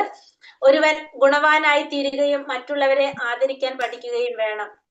പേരിനും പ്രശസ്തിക്കും വേണ്ടി മാത്രം ഒരുവൻ മതാനുയായി സ്വയം അഭിമാനിക്കരുത്. സ്വന്തം പ്രവർത്തികളാലും മനസ്സിന്റെ ചിന്തകളാലും വാക്കുകളാലും ഒരാൾ മറ്റുള്ളവർക്ക് ഉത്കണ്ഠയുണ്ടാകുന്നതിന് നിമിത്തമാവരുത്. മറ്റുള്ളവർക്ക് ഉത്കണ്ഠ ഉണ്ടാകരുത് നമ്മളെ വാക്കുകൾ കൊണ്ട്. മറ്റുള്ളവരിൽ നിന്ന് പ്രകോപനം നേരിട്ടാൽ പോലും ഒരാൾ ക്ഷമ പാലിക്കണം. മറ്റുള്ളവരുമായി ഇടപഴകുമ്പോൾ കാപ്പട്യം ഒഴിവാക്കണം. അനുക്രമമായി ആത്മീയ സാക്ഷാത്കാരത്തിലേക്ക് നയിക്കാൻ പറ്റിയ വിശ്വാസിനായ ഒരു ആചാര്യനെ അന്വേഷിച്ച് കണ്ടെത്തണം. ഒരാൾ അത്തരം ആത്മീയ ഗുരുവിൽ സ്വയം സമർപ്പിച്ച് സേവനം നടത്തി പ്രസക്തമായ ചോദ്യങ്ങൾ ചോദിക്കേണ്ടതാണ്. അപ്പൊ ഒരു ആത്മീയ ഗുരുവിനെ സ്വീകരിച്ച് ആ ഗുരുവിൽ നിന്ന് അറിവ് നേടാൻ ശ്രമിക്കണം. ആത്മസാക്ഷാത്കാരത്തിന്റെ തലത്തിലേക്ക് ഉയരാൻ ഒരാൾ വേദശാസ്ത്രങ്ങളിൽ നിർദ്ദേശിച്ചിട്ടുള്ള നിയമനിബന്ധനകൾ അനുസരിക്കേണ്ടതാണ്. വേദശാസ്ത്രങ്ങളിൽ ഉറച്ചു നിൽക്കേണ്ടതാണ്. ആത്മസാക്ഷാത്കാരത്തിന് വിഘാതമായി നിൽക്കുന്ന സകല വ്യാപാരങ്ങളിൽ നിന്നും ഒരാൾ പൂർണ്ണമായും ഒഴിഞ്ഞു നിൽക്കണം. സ്വന്തം ശരീര നിവൃത്തിക്ക് ആവശ്യമായി അതിൽ കവിഞ്ഞ് ഒന്നും ഒരാൾ സ്വീകരിക്കാനായിട്ട് പാടില്ല. സ്ഥൂലമായ ഒരു ഈ ഭൗതിക ശരീരമാണ് താനെന്ന് തെറ്റിദ്ധരിക്കുകയോ ശരീരവുമായി ബന്ധപ്പെട്ടതെല്ലാം തന്റേതാണെന്ന് കരുതുകയോ ചെയ്യരുത്. ഭൗതിക ശരീരത്തിൽ നിലനിൽക്കുന്നിടത്തോളം കാലത്തോളം പുനർജന്മ, രോഗ, മരണം മുതലായ ഭൗതിക ക്ലേശങ്ങൾ ഒരാൾക്ക് അനുഭവിക്കേണ്ടി വരുമെന്ന് എപ്പോഴും ഓർക്കേണ്ടതാണ്. ഭൗതിക ശരീരത്തിന്റെ ഇത്തരം ക്ലേശങ്ങൾ ഒഴിവാക്കാനുള്ള പദ്ധതികൾ ആസൂത്രണം ചെയ്യുന്നത് കൊണ്ട് പ്രയോജനമില്ല. ആത്മീയ വ്യക്തിത്വം വീണ്ടെടുക്കാനുള്ള മാർഗം കണ്ടെത്തുകയാണ് ഏറ്റവും നല്ല മാർഗം. അപ്പൊ നമ്മള് ശരീരത്തിന് വേണ്ടിയിട്ട് കുറെ പദ്ധതികൾ ചെയ്യുന്നതുകൊണ്ടൊന്നും യാതൊരു കാര്യമില്ല. ഈ രോഗം, മരണം, പുനർജന്മം ഒക്കെ ഒഴിവാക്കാൻ വേണ്ടിയിട്ട് എന്താ വേണ്ടത്? ആത്മസാക്ഷാത്കാരത്തിന് വേണ്ട മാർഗത്തെ കുറിച്ചാണ് ചിന്തിക്കേണ്ടത്. ആത്മീയ പുരോഗതിക്ക് ആവശ്യമായ ജീവിത ആവശ്യങ്ങളിൽ കവിഞ്ഞ് ഒന്നിലും കൂടുതലായി ആസക്തി പുലർത്താനായിട്ട് പാടില്ല. ശാസ്ത്രാനുശാസനങ്ങൾക്ക് അധികമായി ഗൃഹപുത്ര കളത്രാദികളിൽ അത്യാസക്തി പുലർത്തരുത്. അപ്പൊ ശാസ്ത്രാനുസരണങ്ങൾക്ക് അധികമായിട്ട് നമ്മള് ഗൃഹത്തിന്, പുത്ര, കളത്രാദികളിലൊന്നും അത്യാസക്തി പുലർത്താനായിട്ട് പാടില്ല. ഇഷ്ടാനിഷ്ടങ്ങളിൽ സന്തോഷിക്കുകയോ ദുഃഖിക്കുകയോ ചെയ്യരുത്. ഇത് കേവലം മനസ്സിനാൽ സൃഷ്ടിക്കപ്പെടുന്നതാണെന്ന് മനസ്സിലാക്കേണ്ടതാണ്. പരമപുരുഷനായ ശ്രീകൃഷ്ണന്റെ അചഞ്ചലമായ ഭക്തനായി തീരുകയും അവിടത്തെ ഭക്തിയുടെ സേവനത്തിൽ ശ്രദ്ധയുള്ളവനായി തീരുകയും വേണം. ആത്മീയ സംസ്കാരം വളരുന്നതിന് അനുകൂലമായ ശാന്തമായ ചുറ്റുപാടിലും ഏകാന്തതയിലും അഭിരുചിയും ഭക്തരല്ലാത്ത ജനങ്ങൾ തിങ്ങിപ്പാർക്കുന്ന സ്ഥലങ്ങളുടെ വിപ്രതിപത്തിയും വേണം. ആത്മീയ സംസ്കാരം വളരുന്നതിന് അനുകൂലമായിട്ടുള്ള സ്ഥലങ്ങളിൽ നമ്മൾ കൂടുതൽ ആകർഷണം ഉണ്ടാക്കുക. ഭക്തന്മാരല്ലാത്തവരുടെ സ്ഥലങ്ങളിൽ അവിടെ നമുക്ക് വേണ്ടെന്ന്. ആത്മീയ ജ്ഞാനം അനശ്വരമാണെന്നും എന്നാൽ ഭൗതിക ജ്ഞാനം മരണത്തോടെ അവസാനിക്കുന്നതാണെന്നും ഗ്രഹിച്ച് ഒരുവൻ ഒരു ശാസ്ത്രജ്ഞനോ തത്വജ്ഞാനിയോ ആയി തീരുകയും ആത്മജ്ഞാനത്തിൽ ഗവേഷണം നടത്തുകയും ചെയ്യേണ്ടതാണ്. ഈ 18 വസ്തുതകളും വിജ്ഞാന വികാസത്തിന് അനുക്രമമായി പ്രയോജനപ്പെടുന്നു. ഇതൊക്കെ നമുക്ക് എന്തിനുള്ളതാണ്? വിജ്ഞാനം വികസിക്കാനായിട്ട് ആവശ്യമുള്ളതായിട്ടാണ്. ഈ ജ്ഞാന പ്രക്രിയയ്ക്ക് പുറമേയുള്ള മറ്റു രീതികളെല്ലാം അജ്ഞതയുടെ വിഭാഗത്തിൽ പെടുന്നതാണെന്ന് ഭഗവാൻ ഭഗവത്ഗീതയിൽ പ്രഖ്യാപിച്ചിട്ടുള്ളതാണ്. ഇതെല്ലാം ഭൗതിക ജ്ഞാനത്തിന്റെ വളർച്ചയിലൂടെ ആധുനിക മനുഷ്യൻ കേവലം ഒരു കഴുതയായി മാറ്റപ്പെടുകയാണ് ചെയ്യുന്നത്. ഈ ഭൗതിക ജ്ഞാനത്തിന്റെ വളർച്ചയിലൂടെ എന്താ സംഭവിക്കുന്നത്? ആധുനിക മനുഷ്യൻ ഒരു കഴുതയെ പോലെ മാറിപ്പോവുകയാണ് ചെയ്യുന്നത്. ആധുനിക സമുദായത്തിൽ കേവലം ഒരു ബാലൻ പോലും താൻ സ്വയം പര്യാപ്തനാണെന്ന് ചിന്തിച്ച് മുതിർന്നവരെ ആദരിക്കാത്തവനായി മാറിയിരിക്കുന്നു. അപ്പൊ ആധുനിക സമൂഹത്തിൽ നമുക്കറിയാം അല്ലെ, ഇപ്പൊ ഒരു കുട്ടി പോലും എന്താണ്, താൻ സ്വയം പര്യാപ്തനാണെന്ന് ചിന്തിച്ച് മുതിർന്നവരെ ആദരിക്കാത്തൊരവസ്ഥയിലേക്കാണ് മാറിയിരിക്കുന്നത്. നമ്മുടെ സർവകലാശാലകളിൽ നൽകപ്പെടുന്ന തെറ്റായ രീതിയിലുള്ള വിദ്യാഭ്യാസം കാരണം ലോകമെമ്പാടുമുള്ള ആൺകുട്ടികൾ മുതിർന്നവർക്ക് തലവേദനയായി തീരുന്നു. നമ്മുടെ വിദ്യാഭ്യാസ രീതിയെ കുറിച്ചാണ് പറയുന്നത്. ആ തെറ്റായ തരത്തിലുള്ള വിദ്യാഭ്യാസം കാരണം കൊണ്ട് കുട്ടികളെല്ലാം എങ്ങനെയാണ് മുതിർന്നവർക്ക് തലവേദനയായി തീരുന്നു. അങ്ങനെ വരുമ്പോൾ സർവകലാശാലകൾ അജ്ഞതയുടെ കേന്ദ്രങ്ങൾ മാത്രമാണ്. അപ്പൊ അങ്ങനെ നോക്കുമ്പോ ആ സർവകലാശാലകൾ എങ്ങനെയാണ്? അജ്ഞതയുടെ കേന്ദ്രങ്ങളാണെന്ന് പറയാം. സാധാരണ ജനങ്ങളിൽ അജ്ഞാനം പരിപോഷിപ്പിക്കുന്നത് കൊണ്ട് ലോകത്തിന്റെ വിവിധ ഭാഗങ്ങളിൽ ദേശീയതയും യുദ്ധോത്സുകതയും വളർന്നു വരുന്നു. അപ്പൊ സാധാരണ ജനങ്ങളിൽ ഈ അജ്ഞാനം പരിപോഷിപ്പിക്കുന്നത് കൊണ്ട് പല സ്ഥലത്തും എന്ത് സംഭവിക്കാണ്? യുദ്ധവും ദേശീയതൊക്കെ വളർന്നു വരാണ് ചെയ്യുന്നത്. അപ്രമേയമായ ശൂന്യാകാശത്ത് മറ്റനേകം പദാർത്ഥ പിണ്ഡങ്ങളോടൊപ്പം ഒഴുകി നടക്കുന്ന കേവലം ഒരു പദാർത്ഥ പിണ്ഡം മാത്രമാണ് ഈ ചെറിയ ഭൂലോകം എന്ന് ആരും ഓർക്കുന്നില്ല. അപ്പൊ ഈ ഭൂലോകം എന്ന് പറഞ്ഞ കുറേ പ്രപഞ്ചങ്ങളിൽ ഒരു ചെറിയ ഒരെണ്ണാണെന്നുള്ളത് ഈ ഭൂലോകം എന്നുള്ളത് നമ്മൾ ഓർക്കുന്നില്ല. ബഹിരാകാശത്തിന്റെ അപാര വിസ്മൃതിയുമായി താരതമ്യം ചെയ്യുമ്പോൾ ഈ ഭൗതിക ലോക പിണ്ഡങ്ങളെല്ലാം കണികാ സമാനമാണ്. അപ്പൊ ബഹിരാകാശത്തിന്റെ വിസ്മൃതിയായിട്ട് അപ്പൊ നമുക്ക് ഈ ആത്മീയ ലോകങ്ങൾ എന്ന് പറഞ്ഞ മൂന്ന് ഭാഗം ആത്മീയ ലോകം, ഒരു ഭാഗമാണ് ഏത് വരുന്നത്, ഭൗതിക ലോകം വരുന്നത്. ചെറിയൊരു ഭാഗമാണ് അപ്പൊ ഭൗതിക ലോകം വരുന്നത്. നിരവധി ഗ്രഹങ്ങളും എണ്ണിയാൽ ഒടുങ്ങാത്ത ഗ്രഹ സമുച്ചയങ്ങളും ഉണ്ട്. പരമപ്രഭുവിന്റെ സൂക്ഷ്മാംശങ്ങളായ നാം ചെറിയ ജീവികളാണെങ്കിലും ഈ അളവറ്റ ഗ്രഹങ്ങളുടെ ആധിപത്യത്തിനു ശ്രമിക്കുന്നു. അതിനാൽ നാം വീണ്ടും വീണ്ടും ജനിക്കുകയും മരിക്കുകയും വാർദ്ധക്യ രോഗാദികളാൽ പീഡിതരാകുകയും ചെയ്യുന്നു. പരമപ്രഭുവിന്റെ സൂക്ഷ്മാംശങ്ങളായിട്ടുള്ള ചെറിയ ജീവികളാണെങ്കിലും ഈ അളവറ്റ ഗ്രഹങ്ങളുടെ ആധിപത്യത്തിന് നമ്മൾ ശ്രമിച്ചുകൊണ്ടിരിക്കുന്നു. അപ്പൊ എന്താ സംഭവിക്കുന്നത്, നമ്മൾ വീണ്ടും ജനിക്കുക മരിക്കുക രോഗങ്ങള് വാർദ്ധക്യ രോഗങ്ങളിലൊക്കെ വന്നുകൊണ്ടേയിരിക്കും. 20-30 വർഷം കുറഞ്ഞു വരുന്നുണ്ടെങ്കിലും മനുഷ്യായുസിന്റെ ദൈർഘ്യം ഒരു 100 കൊല്ലം എന്ന് കണക്കാക്കപ്പെട്ടിരിക്കുന്നു. സാധാരണ രീതിയിൽ മനുഷ്യായുസ് കലിയുഗത്തിൽ 100 വർഷമാണ് പറഞ്ഞിരിക്കുന്നത്. പക്ഷെ ഇപ്പൊ അത് കുറഞ്ഞു വരാണ് അല്ലെ. അജ്ഞാന സംസ്കാരത്തിൽ മൂഢന്മാരായവർ ഈ പരിമിതമായ കാലത്ത് ഇന്ദ്രിയ സുഖം കൂടുതൽ ഫലപ്രദമായി അനുഭവിക്കുന്നതിന് വേണ്ടി ഗ്രഹത്തിനകത്ത് തന്നെ സ്വന്തമായ രാഷ്ട്രങ്ങൾ സ്ഥാപിച്ചിരിക്കുന്നു. അജ്ഞാന സംസ്കാരത്തിൽ മൂഢരായിട്ടുള്ളവർ എന്താണ്, ഇന്ദ്രിയ സുഖം കൂടുതൽ ഫലപ്രദമായി അനുഭവിക്കാൻ വേണ്ടിയിട്ട് ഗ്രഹത്തിനകത്ത് തന്നെ സ്വന്തമായിട്ട് രാഷ്ട്രങ്ങൾ സ്ഥാപിച്ചിരിക്കുന്നു. ഓരോ രാഷ്ട്രവും മറ്റു രാഷ്ട്രങ്ങൾക്ക് ഉത്കണ്ഠയുടെ ഉറവിടമായിട്ട് മാറിയിരിക്കുന്നു. അപ്പൊ ഓരോ രാഷ്ട്രം എന്താണ്, മറ്റുള്ള രാഷ്ട്രങ്ങൾക്ക് ഉത്കണ്ഠയുടെ ഉറവിടമായിട്ട് മാറിയിരിക്കുകയാണ് ചെയ്യുന്നത്. ഈ രാഷ്ട്രത്തിന്റെ 50%-ലധികം ശക്തിയും രാജ്യസുരക്ഷാ നടപടികൾക്ക് വേണ്ടി നീക്കിവെക്കപ്പെടുകയും അങ്ങനെ പാഴാക്കുകയും ചെയ്യുന്നു. അപ്പൊ ആ രാഷ്ട്രത്തിനെ സംരക്ഷിക്കാൻ വേണ്ടിയിട്ട് എന്താണ്, 50% ശക്തിയും സുരക്ഷാ നടപടികൾക്ക് വേണ്ടി നീക്കിവെക്കേണ്ടതായിട്ട് വരും. ഇതൊക്കെ കാരണം എന്താണ്, അജ്ഞാനം അല്ലെ. ഇത്തരം തെറ്റായ വിദ്യാഭ്യാസത്തെ പറ്റി ഈശോപനിഷത്ത് മുന്നറിയിപ്പ് നൽകുന്നു. ഭഗവത്ഗീതയാകട്ടെ ശരിയായ ജ്ഞാനം വികസിപ്പിക്കേണ്ടത് എങ്ങനെ എന്നതിനെ പറ്റി നിർദ്ദേശിക്കുന്നു. അപ്പൊ ഈശോപനിഷത്ത് മുന്നറിയിപ്പ് നൽകുന്നത് ഈ തെറ്റായ വിദ്യാഭ്യാസത്തെ കുറിച്ച്, ആ വിദ്യയെ കുറിച്ചാണ് ഇവിടെ മുന്നറിയിപ്പ് നൽകുന്നത്. ഈ മന്ത്രത്തിൽ ധീരനിൽ നിന്ന് വേണം ഈ വിദ്യ നേടാൻ എന്ന് സൂചിപ്പിക്കുന്നു. മായാശക്തിയിൽ അസ്വസ്ഥനാകാത്ത ഒരു വ്യക്തിയാണ് ധീരൻ. അപ്പൊ ഇത് എങ്ങനെയുള്ളവരിൽ നിന്നാണ് നേടേണ്ടത്, ഒരു ധീരനിൽ നിന്നായിരിക്കണം ഇത്തരത്തിലുള്ള അറിവ് നേടേണ്ടതെന്നും ഈ മന്ത്രത്തില് പറയുന്നുണ്ട്. പൂർണ്ണമായ ആത്മീയ ജ്ഞാനം നേടാത്തവരും ധീരരല്ല. ധീരൻ ഒന്നിനു വേണ്ടിയും ആശിക്കുകയോ വിലപിക്കുകയോ ചെയ്യുന്നില്ല. അപ്പോ പൂർണ്ണമായിട്ടുള്ള ജ്ഞാനം നേടാത്തവരെ ധീരൻ എന്ന് പറയില്ല. ധീരൻ എന്ന് പറഞ്ഞാല് ഒന്നിനു വേണ്ടിയും ആശിക്കുന്നില്ല, വിലപിക്കുന്നില്ല. തന്റെ വ്യക്തിത്വത്തിൽ നിന്നും അന്യമായ ശരീരവും മനസ്സും ഭൗതിക സമ്പർക്കത്തിൽ നേടേണ്ടി വന്നതാണെന്ന് അയാൾ മനസ്സിലാക്കുന്നു. അപ്പൊ ഈ ശരീരവും മനസ്സും ഒക്കെ എങ്ങനെയാണ്, ഭൗതികമായ സമ്പർക്കം കൊണ്ടാണ് ഇതൊക്കെ നേടേണ്ടി വന്നെന്നുള്ളത് ആർക്കറിയാൻ സാധിക്കും, ഈ ധീരന് അറിയാനായിട്ട് സാധിക്കും. അതായത് ആ സാക്ഷാത്കാരം നേടിയ വ്യക്തിയായിരിക്കും ധീരൻ എന്ന് പറയുന്നത്. അപ്പൊ ശരീരം എന്തുകൊണ്ടാണ് ഈ ഭൗതിക ശരീരം സ്വീകരിച്ചേണ്ടി വന്നത്, ഭൗതിക സമ്പർക്കത്തിന്റെ കാരണമാണെന്നുള്ളത് ആ ധീരന് മനസ്സിലാക്കാനായിട്ട് സാധിക്കും. ഭൗതിക ശരീരവും മനസ്സും ആത്മീയ സത്തയ്ക്ക്, അതായത് ആത്മാവിന് ബന്ധനങ്ങളാണ്. ശരീരവും മനസ്സും ഒക്കെ ജീവാത്മാവിന് ബന്ധനങ്ങളാണെന്നുള്ളത് ആർക്കറിയാം, ശരീരവും മനസ്സൊക്കെ ബന്ധങ്ങളാണെന്ന് ധീരൻ അറിയാനായിട്ട് സാധിക്കും. ജീവസത്തകൾക്ക് ആത്മീയ ലോകത്തിലാണ് യഥാർത്ഥ പ്രവർത്തനമുള്ളത്. അപ്പൊ ജീവാത്മാക്കളുടെ യഥാർത്ഥ പ്രവർത്തനം എവിടെ വരുന്നത്, ആത്മീയ ലോകത്തിലാണുള്ളത്. പക്ഷെ ഈ ഭൗതിക ലോകം ജഡവസ്തുവാണ്. ജീവതത്വങ്ങളായ ആത്മീയ സ്ഫുലിംഗങ്ങൾ ഈ ജഡവസ്തുക്കളെ വിദഗ്ധമായി കൈകാര്യം ചെയ്യുന്നതിനാൽ അത് ജീവനുള്ളതായിട്ട് കാണുന്നു. അപ്പൊ ഈ ഭൗതിക ലോകം എന്ന് പറയുന്നത് എങ്ങനെയാണ്, ജഡവസ്തുവാണ്. ജീവതത്വങ്ങളായിട്ടുള്ള ആത്മീയ സ്ഫുലിംഗങ്ങള്, ജീവാത്മാക്കള് ഈ ജഡവസ്തുക്കളെ വിദഗ്ധമായിട്ട് കൈകാര്യം ചെയ്യുന്നത് കൊണ്ട് എന്തായിട്ട് തോന്നാണ്, അത് ജീവനുള്ളതായിട്ട് തോന്നുന്നു എന്ന് മാത്രം. ഭഗവത്ഗീതയിൽ പറഞ്ഞ പോയിന്റ്സ് തന്നെയാണ് ഇതൊക്കെ. പരമോന്നത സത്തയുടെ അംശങ്ങളായ ജീവാത്മാക്കളാണ് ഈ ലോകത്തെ ചലിപ്പിക്കുന്നത്. ആരാണ്, ജീവാത്മാക്കളാണ്. ഭഗവാന്റെ അംശമായിട്ടുള്ള ജീവാത്മാക്കളാണ് ഈ ലോകത്തെ ചലിപ്പിക്കുന്നത്.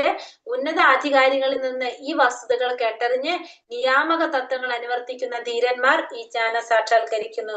അപ്പോ ഈ ഉന്നത അധികാരികളിൽ നിന്ന് ഈ വസ്തുക്കളൊക്കെ കേട്ടറിഞ്ഞ ഈ നിയാമക തത്വങ്ങളൊക്കെ അനുവർത്തിക്കുന്ന ധീരന്മാര് ഈ ജ്ഞാനം സാക്ഷാത്കരിച്ചവരാണ്.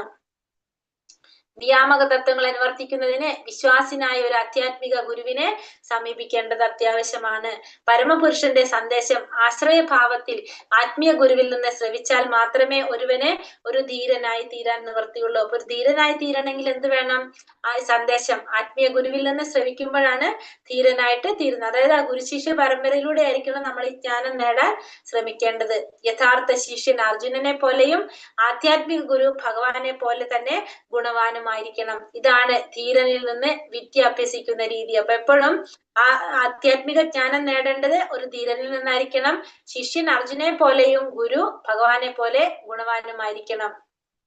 ഒരു അധീരന്, അതായത് ധീരന് വേണ്ട യോഗ്യതകളില്ലാത്ത വ്യക്തിക്ക് ഒരു നേതാവായി തീരാനായിട്ട് കഴിയില്ല. അതിനാൽ യഥാർത്ഥ വിധി നേടുന്നതിനായി ഒരാൾ ആശ്രയഭാവത്തിൽ ധീരാത്മാക്കളെ പ്രാപിക്കണം. അപ്പൊ ഒരു അധീരൻ ഒരിക്കലും നേതാവാകാനായിട്ട് സാധിക്കില്ല. അപ്പൊ അതുകൊണ്ട് തന്നെ യഥാർത്ഥമായിട്ടുള്ള വിദ്യ നേടാനായിട്ട് ഒരാള് ആശ്രയഭാവത്തിൽ ആ ധീരാത്മാക്കളെ സമീപിക്കേണ്ടത് ആവശ്യമാണ്.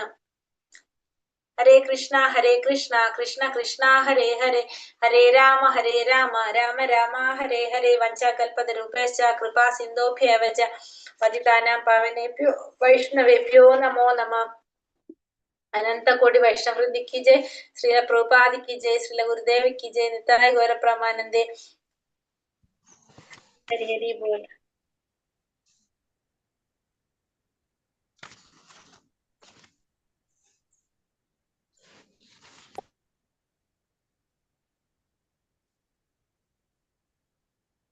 ഹരേ കൃഷ്ണ. ക്വസ്റ്റ്യൻ ആൻസർ നോക്കല്ലേ നമുക്ക്. അപ്പൊ ഇതില് രണ്ട് മന്ത്രം നമ്മൾ ഇന്ന് കണ്ടത്. രണ്ടിൽ എന്താണ് നമ്മൾ പറഞ്ഞത്? ഒന്നിൽ പറഞ്ഞു തെറ്റായിട്ടുള്ള ആധ്യാത്മിക ജ്ഞാനം, അതായത് വിദ്യ കാര്യത്തിലേക്ക് കൊണ്ടുപോകും. പിന്നെ ശരിയായ ഭൗതിക ജ്ഞാനം നമ്മളെ, അതായത് അവിദ്യ, അത് നമ്മളെ അന്ധകാരത്തിലേക്ക് കൊണ്ടുപോകുന്നു പറഞ്ഞു. 10ാമത്തെ മന്ത്രത്തിൽ നമ്മൾ പറഞ്ഞു വിദ്യ കൊണ്ട് എന്ന് പറഞ്ഞത് ശരിയായ ജ്ഞാനം. അതുകൊണ്ട് നമുക്കൊരു അവിദ്യ, ഭൗതിക ജ്ഞാനം കൊണ്ട് വേറൊരു ഫലം കിട്ടും എന്ന് പറഞ്ഞു. അപ്പൊ രണ്ടിനും രണ്ട് ഫലാണെന്ന് കണ്ടു അല്ലെ നമ്മള്. ഒന്നാമത്തിൽ നമ്മൾ പറഞ്ഞത് രണ്ടിനും ഒരേ ഫലാണ്, രണ്ടും അന്ധകാരത്തിൽ കൊണ്ടുപോകും. 10ാമത്തിൽ പറഞ്ഞു രണ്ടിന് രണ്ട് ഫലാണ് എന്ന് കണ്ടു. ഇനി 11ാമത്തിൽ പറഞ്ഞ രണ്ടിനെ കുറിച്ചും അറിയണം എന്നാ പറയുന്നത് കേട്ടോ. അത് കൺഫ്യൂഷൻ ആവണ്ട, അതുകൊണ്ടാണ് അങ്ങനെ എടുത്ത് ഇങ്ങനെ പറഞ്ഞുകൊണ്ടിരിക്കുന്നത്. ക്വസ്റ്റ്യൻ ആൻസറില് 9, 10 അല്ലെ അടുത്തത്. 10ാമത്തെ മന്ത്രം ഇപ്പൊ മനസ്സിലായല്ലോ. നമുക്ക് എന്തറിയണം? വിദ്യ കൊണ്ട് ഒരു ഫലം, അവിദ്യ കൊണ്ട് വേറൊരു ഫലം. വിദ്യ എന്ന് വെച്ചാല് ശരിയായ ആധ്യാത്മിക ജ്ഞാനം, അവിദ്യ എന്ന് പറഞ്ഞ ഭൗതിക ജ്ഞാനം. അത് രണ്ടും രണ്ട് ഫലം തരുന്നു എന്നാണ് 10ാമത്തെ മന്ത്രത്തിൽ പറയുന്നത്. വൈദിക ജ്ഞാനം കുറ്റമറ്റതാകാൻ കാരണം എന്താണ്? ആരിൽ നിന്നാണത്? ഏതാണ് എടുക്കുന്നത്? 10ഓ 11ഓ? 10. 10 9 അല്ല അല്ലെ? 10 എടുത്തത്. വൈദിക ജ്ഞാനം കുറ്റമറ്റതാക്കാൻ കാരണം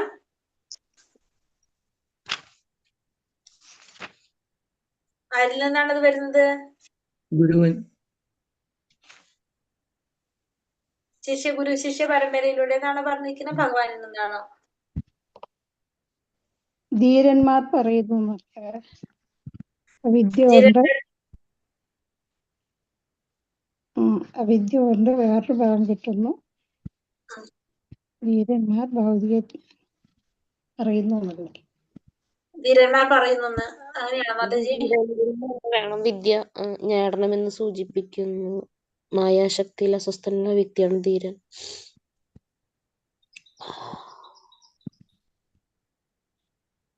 ഏതാണപ്പോ? എന്താണ് ചോദ്യം? വൈദിക ജ്ഞാനം കുറ്റമറ്റതാണെന്ന് പറയാൻ കാരണം അല്ലെ? വൈദിക ജ്ഞാനം കുറ്റമറ്റതാണെന്ന് പറയാനായിട്ട് എവിടെയത് വന്നത്?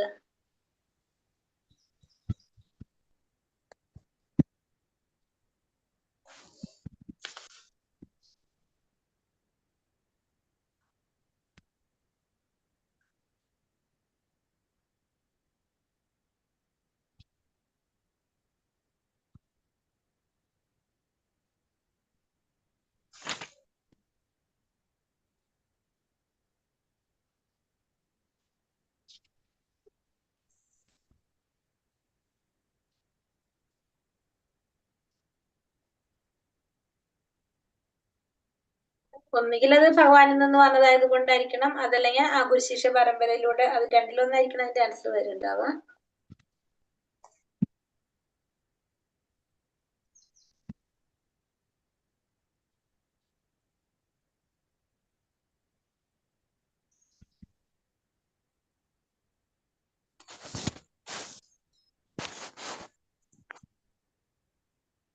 ഒന്നുകൂടെ വായിച്ചാലേ അറിയുള്ളൂ.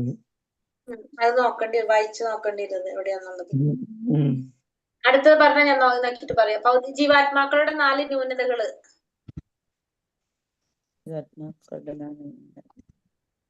അതല്ലേ മാതാജി തെറ്റ് പറ്റുന്നു? അതെ അത് തന്നെയാണ്. പക്ഷെ ഇന്ന് പറഞ്ഞല്ലോ, അതൊന്നും വന്നിട്ടില്ലല്ലോ അല്ലേ? അതെ, വന്നിട്ടില്ല. അത് മുമ്പ് പറഞ്ഞിട്ടുണ്ടായിരുന്നു 4 ന്യൂനതകൾ അല്ലേ? അത് പറഞ്ഞിട്ടുണ്ട്. തെറ്റ് പറ്റുന്നു, മറ്റുള്ളവർ വഞ്ചിക്കാൻ പ്രവണത ഉണ്ട്.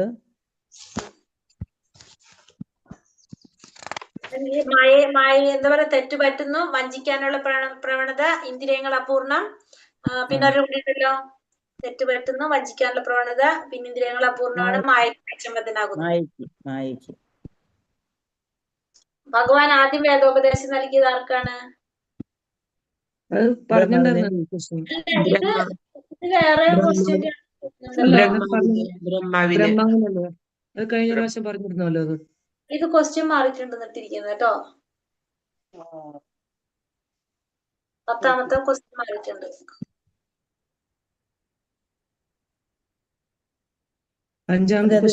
ക്യാപിറ്റലിസം, കമ്മ്യൂണിസം എല്ലാം വന്നിട്ടുണ്ട് മാതാജി. അതൊക്കെ നമുക്ക് നേരത്തെ വന്നിട്ടുള്ളതാണ്. അതെ മാറിയിട്ടുണ്ട്. ഒരു മിനിറ്റ്, ഞാൻ മാതാജി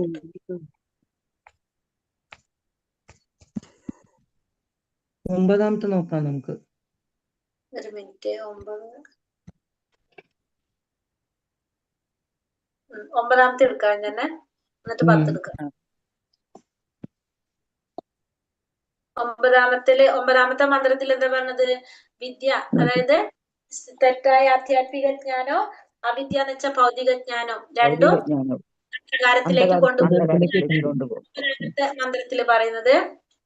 അപ്പൊ ഇവിടെ ഈ പറയുന്ന വിദ്യ എന്താണെന്ന് പറഞ്ഞാൽ നമുക്കറിയാം. വിദ്യ എന്ന് പറഞ്ഞാല് തെറ്റായ ആധ്യാത്മിക ജ്ഞാനം, അവിദ്യ എന്ന് പറഞ്ഞാല് ഭൗതിക ജ്ഞാനം. രണ്ടാമത്, ഈശ്വരവിശ്വാസം ഇല്ലാത്തവർ കൈവരിക്കുന്ന പഠന പുരോഗതി എന്തിനോട് ഉപമിച്ചിരിക്കുന്നു? മൂർഖൻ പാമ്പിന്റെ രത്നത്തിലിരിക്കുന്ന രത്നത്തോട് അല്ലേ? അങ്ങനെയല്ലേ പറഞ്ഞേ? പണത്തിലെ രക്തത്തെ പോലെ രത്നത്തെ പോലെ അപകടകാരിയാണ്. ഹരിഭക്തി ഹൃദയത്തിൽ ഈശ്വര നിഷേധികളായിട്ടുള്ള ജനങ്ങളുടെ വിദ്യാഭ്യാസത്തെ എന്തിനോട് ഉപമിച്ചിരിക്കുന്നു? ജഡശരീരത്തിനോട് ചെയ്യുന്ന അലങ്കാരത്തിനോട് അല്ലേ?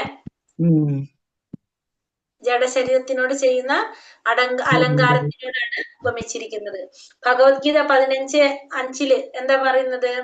വേദങ്ങളിലൂടെ അറിയേണ്ടത് ആരെ കുറിച്ചാണ്? ഭഗവാനെ കുറിച്ചാണ് അല്ലെ? എല്ലാ വേദങ്ങളും പരമപുരുഷനെ കുറിച്ച് അറിയുക എന്നാണ് പറയുന്നത്. വേദാവാദാരന്മാരെന്ന് പറഞ്ഞാൽ എന്താണ്? പരമപുരുഷ വേദാന്തമായ വ്യക്തികൾ പരമപുരുഷ സാക്ഷാത്കാരത്തിൽ തീരെ തൽപരരല്ല, നേരെ മറിച്ച് സ്വർഗപ്രാപ്തി മുതലായ ഫലപ്രദങ്ങളായ കർമ്മങ്ങളിൽ ആകൃഷ്ടരാണ്. അതായത് മായ അപഹൃതജ്ഞാന ജ്ഞാനത്തോട് കൂടിയവരെന്ന് പറയാം. അതായത് ഇവരെന്താണ്? സ്വന്തമായിട്ടില്ല പ്രാവീണ്യമുള്ളവരെ പോലെ, അതായത് സാഹിത്യത്തില് പ്രാവീണ്യമുള്ളവരെ പോലെ സ്വയം ഭാവിക്കുന്നു. അവര് അവരുടേതായ രീതിയിലാണ് അവരെന്ത് ചെയ്യുന്നത്? അവരതിനൊക്കെ കർമ്മങ്ങളിൽ ആകൃഷ്ടരാണ്.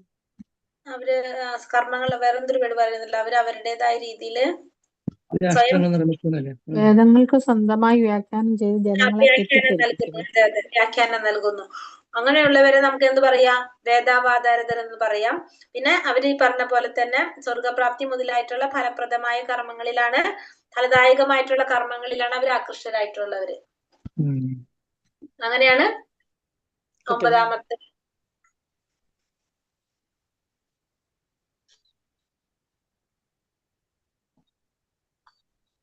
ഒമ്പതാമത്തിൽ അത്ര ഉള്ളു ക്വസ്റ്റ്യൻ. ഹരേ കൃഷ്ണ മാതാജി, 10ാമത്തെ പെട്ടുണ്ട്. ഇപ്പിട്ടുണ്ടോ? മാതാജി തന്നതിലേക്ക് ഒന്ന് 2 പ്രാവശ്യം ഇതായിട്ടുണ്ടായിരുന്നു. 9 പത്താമത്തെ കഴിഞ്ഞിട്ട് തന്നത്. 2 ഉണ്ടോ 10 അപ്പൊ? ഇല്ല, 10 ഒരെണ്ണുള്ളൂ. മറ്റേത് ഡിലീറ്റ് ആദ്യത്തതില്ല, ഡിലീറ്റ് ചെയ്യും. മാത്രമേ ഉള്ളൂ. ഇട്ടിരിക്കുന്നത്. 10ാമത്തെ ഞാൻ മാതാജിക്ക് അയച്ചതിൽ ലാസ്റ്റ് 10 കിടക്കണ്ടായിരുന്നത്. 10 കിടക്കണത്. 9 കഴിഞ്ഞിട്ടുള്ളത് ഞാൻ അങ്ങനെ പോസ്റ്റ് ചെയ്തെടുത്തു. അതായിരിക്കും, കുഴപ്പമില്ല. അപ്പൊ 10ാമത്തെ മന്ത്രത്തിൽ നമ്മൾ എന്താ പറഞ്ഞത്? എന്താണ്? വിദ്യ അവിദ്യ രണ്ട് ഫലമാണ്. രണ്ട് ഫലങ്ങളാണ്. വിദ്യ എന്ന് പറഞ്ഞാൽ അവിടെ ഭൗതിക എന്താണ് ആധ്യാത്മിക ജ്ഞാനം, ശരിയായ ജ്ഞാനം. അവിദ്യ എന്ന് പറഞ്ഞ ഭൗതിക ജ്ഞാനം. രണ്ട് ഫലമാണ്. ഭഗവത്ഗീത 13ാം അധ്യായം 8 മുതൽ 12 വരെ ശ്ലോകത്തിൽ എന്താ പറയുന്നത്? അത് ഞാൻ പറയുന്നില്ല. 18 പോയിന്റ്സ് നമ്മുടെ ഭഗവത്ഗീതയിൽ എടുത്ത് എഴുതിയാൽ മതി അത് കേട്ടോ. ഭൗതിക ശരീരത്തിൽ നിലനിൽക്കുന്നിടത്തോളം കാലം അനുഭവിക്കേണ്ടി വരുന്ന ക്ലേശങ്ങൾ ഏതൊക്കെയാണ്? ജനനം, രോഗം, മരണം, ജനനം, മരണം, ജരാവ്യാധി. ജന്മമൃത്യു, ജരാവ്യാധികള്. ഈ മന്ത്രത്തിൽ ആരിൽ നിന്ന് വിദ്യ നേടണം എന്നാണ് പറയുന്നത്? ആരിൽ നിന്നാണ് നേടുന്നത്? ധീരനിൽ നിന്നാണോ ഗുരുവിൽ നിന്നാണോ പറഞ്ഞത്? എങ്ങനെ പറഞ്ഞു ഈ മന്ത്രത്തില്? ധീരനല്ലേ? ധീരനിൽ നിന്നല്ലേ പറയണേ? അതെ, ധീരനിൽ നിന്ന്.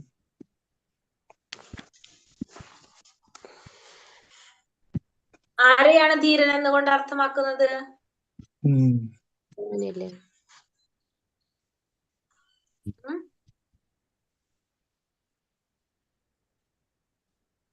അത്